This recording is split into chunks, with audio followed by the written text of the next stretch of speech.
Autism is a diverse condition that can present itself in a variety of different ways.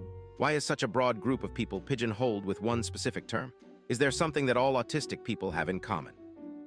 1. The two core symptoms of autism spectrum disorder are difficulty with social interactions and communication, restricted and repetitive behaviors and interests, how they manifest, and to what degree is part of an incredibly broad spectrum.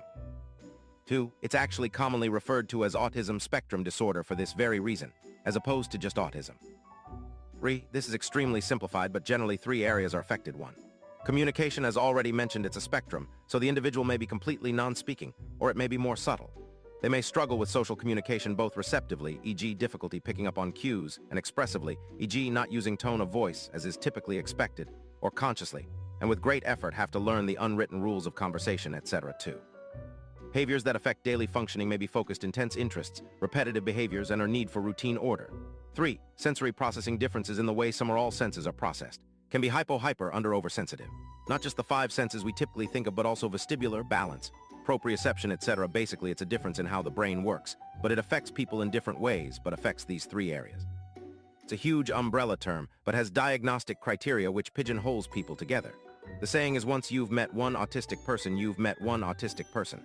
What works for one doesn't necessarily work for someone else. Autistic people are individuals and should be treated as such. 4. Wait until you find out about depression. I've no stupid questions. Is this not the same for every mental disorder? Looking up neurodevelopment disorders, which autism is one along with ADHD and others.